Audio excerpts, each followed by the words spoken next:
What's up guys? Welcome back to my channel and to another episode of me being in front of the camera. Man, I miss you guys. I know, it's been such a long time since I've kind of been in front of the camera. The past few videos I've done was basically me interviewing people, but they're very interesting people to be fair though. You know, if you guys haven't checked them out, please do so. You know, the past few videos were just characters that was just some of the most interesting ones that, you know, I've met in real life and I've had the honor to kind of like sit down and like do a video of it. So anyways, now that I'm back here guys, I'm happy to kind of like, you know, just got like some time to finally make like a new video where I'm in front of the camera and like once again talking to you guys. It's now time to get straight into it guys. For today's episode, I want to talk about the MCU or the Marvel Cinematic Universe and how it kind of pretty much has changed cinema. Now the success of the MCU is huge. It's not just something that's big for comic book fans like myself. I think for moviegoers everywhere, the MCU has kind of just created like this whole different kind of like cinematic experience for a lot of people out there. But what does that really mean? Like, you know, how does it actually change cinema? Or like, you know, from like, you know, how could just a bunch of like guys going out in costumes and stuff suddenly change something that's been around for like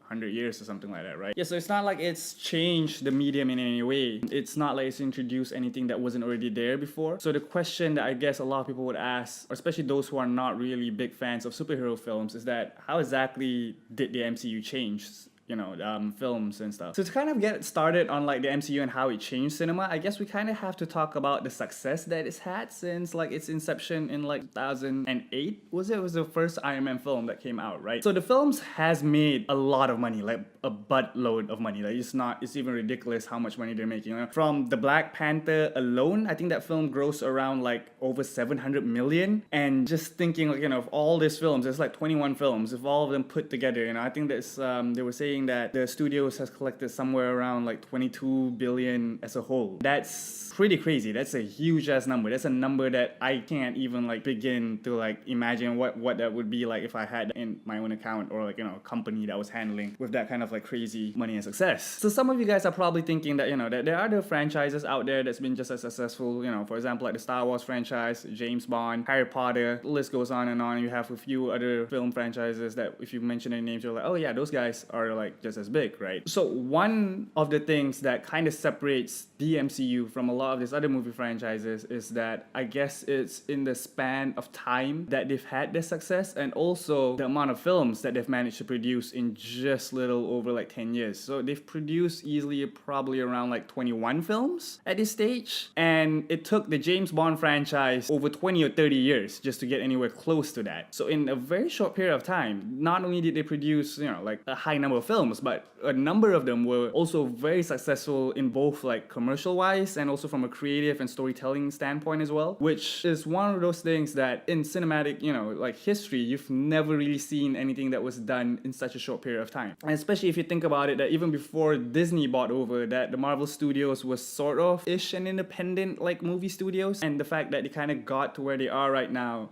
is pretty darn amazing. So it's not just about like the number of films that the MCU has produced, but it's also about the quality that they've kind of managed to churn out and just how they've created this all overarching kind of like cinematic universe that's connected, and the storylines quite consistent as well with like how the characters move, that you're almost kind of like reading a comic book with a direct continuation. And for that to happen in cinema is something that's never happened, not with 20 over films at least, right? Because that is something that even the James Bond franchise could have never pulled off. All the James Bond films, if you watch them, are kind of like separated, you know, in their own, you know, it has their own elements that's familiar. You have the whole gadget stuff and all those things, but it's still, you know, the Pierce Brosnan James Bond is very different than say the Daniel Craig James Bond. You know, it's not necessarily the same Bond, but you know, it's just kind of like interpretation of Bonds at all these different times. And even the Star Wars franchise, I mean, I'm a huge fan of Star Wars, but even the 6, you know, original prequels and sequels have kind of like a lot of like missing links if you look at the films just as by themselves, I suppose. That there's a lot of stuff that just kind of sometimes don't jive just right. Now, as opposed to the MCU, just how kind of like connected the universes are just crazy. That you can find lines that were said in one film being carried over to say like even the TV shows. The fact that the producers and the writers and like, you know, everybody who work on the show are like that particular and that kind of like deep detail oriented to go out of their way to make sure that,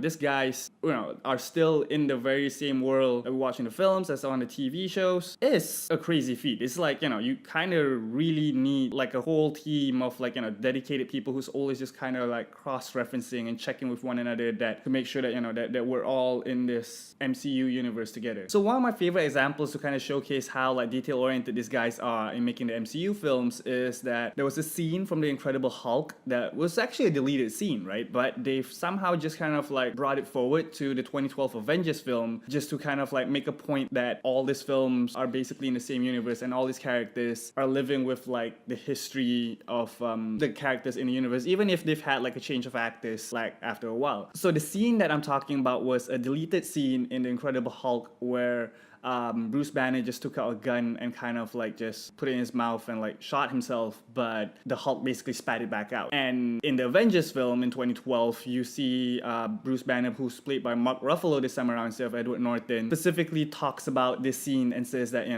he got low and he basically just described the whole scene to the whole team, right? Saying that, yeah, the other guy spat it back out and all he wanted was just like a quiet little life. And I just thought that it's just incredible that they just kind of like managed to put that in and it just kind of came in so nicely.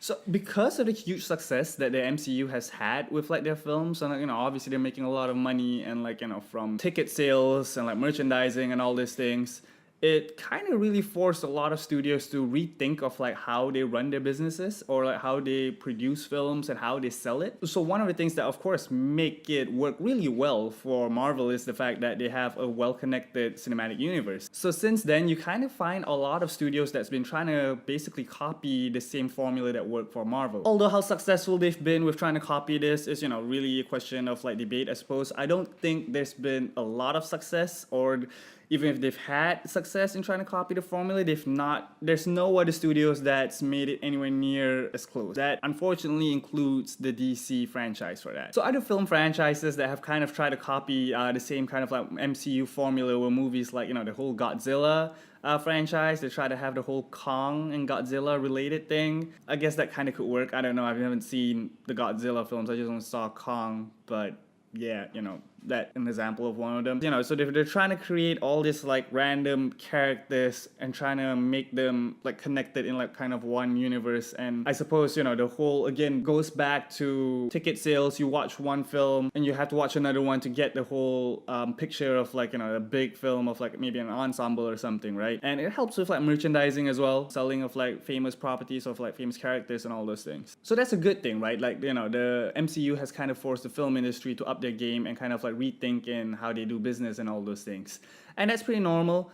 Innovators come all the time, forcing everybody to kind of like, rethink of how they've been doing things and basically trying to figure out a better way of doing things or just kind of like improving of like what's already there. Now, just because that the MCU kind of created a very successful formula and a lot of these kind of like big film producers and like, big movie studios and all this are trying to copy that formula, it doesn't really, amount to the same kind of success that the MCU has had. And there are a number of reasons why that the MCU has been more successful than most of the studios. But there are a few very core reasons as to why the MCU has managed to pull this off, given that a lot of these other studios have basically the same kind of like resources to make something just as successful, right? Or if not, even more probably. So the MCU, just like most other film franchises or most films out there, the credit when it comes to their success usually goes to either the directors or like the actors of the films, which, of course, they've played such a huge role in making this film such a success as well. Now, having said that, a lot of like big studios as well have the same access to just as great of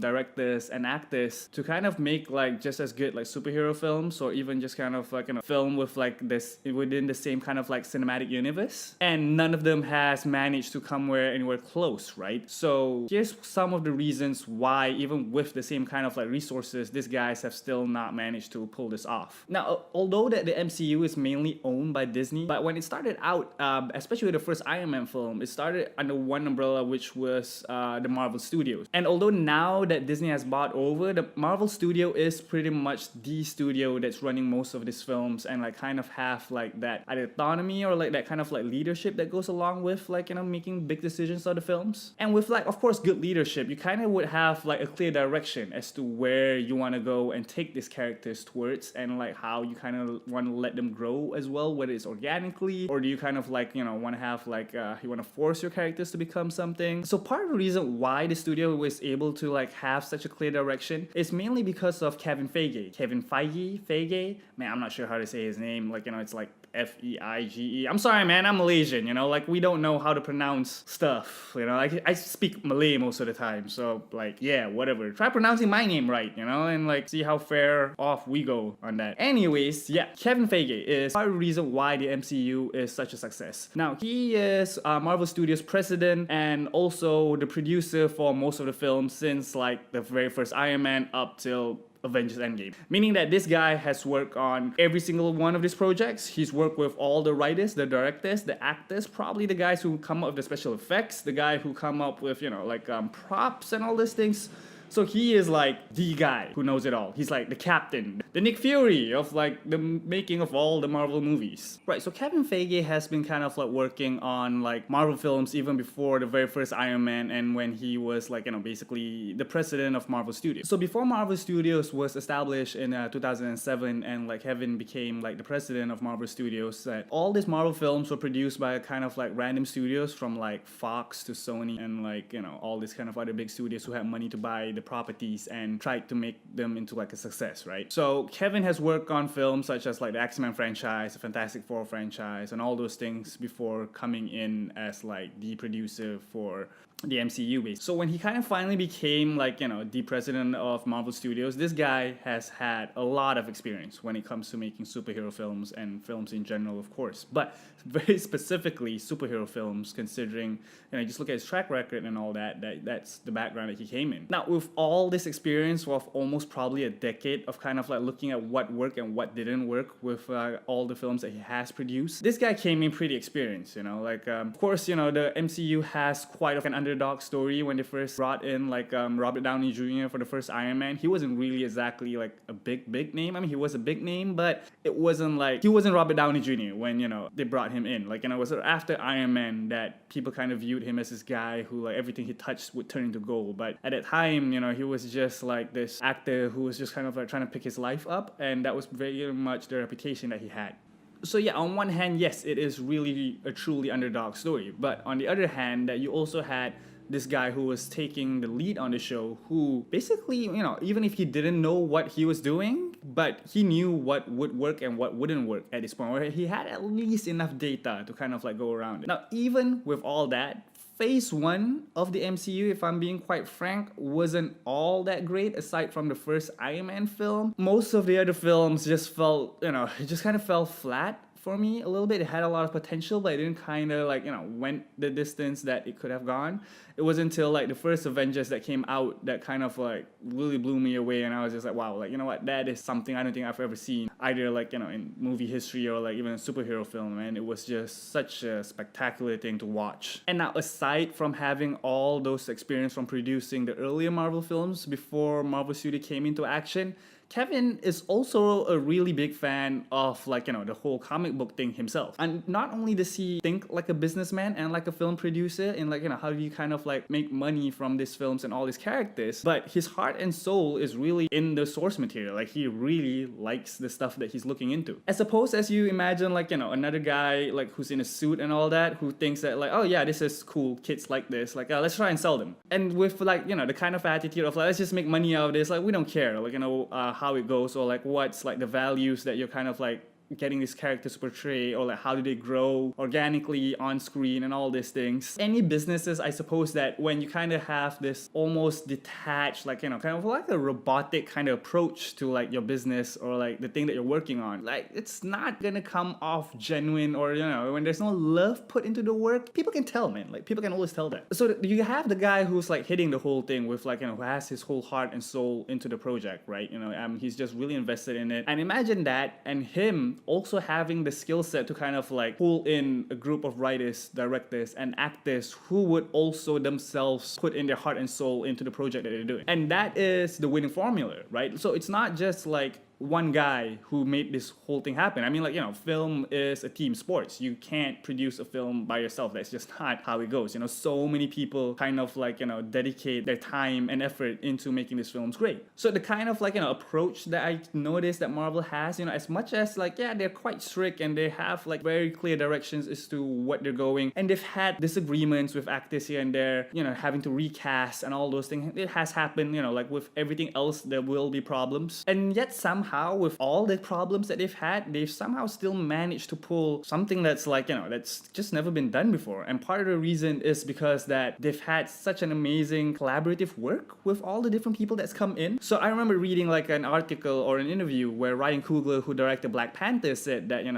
Kevin basically gave him almost like a free reign to create the world of Wakanda and like how he wants to take the character of T'Challa into like the next level. And I think any creative person would agree that, whether this project comes to success or a failure kind of really depends on how much creative space they have to explore, try new things, fail, and like reroute and figure out what would work for them. Now, Star Wars is one of those things that's just like a fine example of like a producer who doesn't allow that for the creatives and the directors. Like you can see that with the current producer, Kathleen Kennedy, I think, is the one who's hit of like the whole Star Wars franchise right now. And there's just been directors that she's fired and all those things. And the Solo film was one of it, and you can just see what a train wreck that ended up becoming. Now again, MCU has had its fair share of like firing directors and like, at the same time like actors as well who's walked out and all those things. But I think one of the things that they've done pretty well is balancing out in like knowing where they stand creatively, and at the same time also giving that free reign of like directors to kind of have their own imprints on it. Thor Ragnarok's a fine example of like, them going on a whole new direction with like their film and taking that gutsy move on like just turning a character, or maybe the films that he's been on, right? Like, turning around the tones of the films that he's been on. Now, what Taika Waititi did with Thor, or like the Thor franchise, is just kind of like, it's hilarious. Like, I love it. Like, the film was funny, but what was just amazing about it is that you had like the first two Thor films, again, had like very strong potential. Like most of the phase 1 or like, films, and like maybe some of the phase 2 films as well. But it never really hit the note that it was trying to hit with the two Thor films. And I felt that Thor 3, when it kind of just like gave a whole kind of like more comedy vibe to the Thor character and the franchise, worked really well. And I was quite skeptical about it, because I know that Marvel's big on humor, but a character like Thor, who's usually kind of like just viewed as more like very Shakespearean and like, a bit more like proper and all that, would, a heavily humored film work? And it turned out that it did. Taika Waititi is a brilliant filmmaker and a brilliant writer. The stuff that he's produced before Ragnarok was some of my favorite films of all time. So when he kind of was able to bring in his flavor like to the final installment of Thor, I just thought like, this is brilliant. Part of the whole success again goes back to like knowing kind of like when to say no and stand your ground, and kind of like really just like, all right, let these guys have like some fun and let them play with things, And now that's a really hard balancing act to pull, but somehow the Marvel Studios has been able to pull it off pretty well, considering the success that they've had. And right now we'll see how long it'll probably last. Yeah, so going back to like the question, I guess I think that definitely, if you look at like the numbers and kind of just how every other single studio or whatever that's trying to like think and copy the success of like the MCU films, it definitely changed cinema or like the film industry as a whole. Whether it's gonna be for like, the better or worse, we don't know yet, right? We don't know if this whole comic book craze is gonna be something that's gonna be good for like the industry as like a whole, or is it really just gonna really kill like storytelling? Is it all just gonna be about like explosions and like fancy stuff and all those things? Hopefully not, because I really think that the Marvel films have like, such a rich depth into them, and I could go on about that, but I guess those are things that I'll probably touch on like in my other future videos. Alright guys, so that's it for me for now. Alright, so if you want me to kind of like, talk more about like either the MCU or any of like other random topics, please comment down below. Just give me a shout out, that the kind of topics you guys like me to do some more, like, I'm pretty open to them. I'm open to like doing more topics on like the MCU and talk about like basically how much it changed like pop culture and all those things. Basically, yeah, anything, from even like more local stuff, like, the Malaysian bits that I've done. I pretty much enjoy those things as well. So yeah, so pretty much right now I'm kind of like in the stage of like exploring kind of like the topics and the stuff that I want to do, and like just kind of like, like the last video I said was talking about finding my voice, right? So yeah, boys and girls, please comment down below, and I'll see you guys on the next video. Thank you guys. Ciao. Rizwan Razali signing off.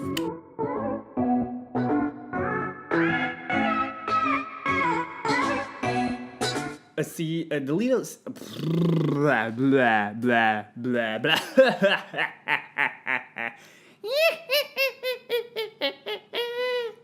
Sorry.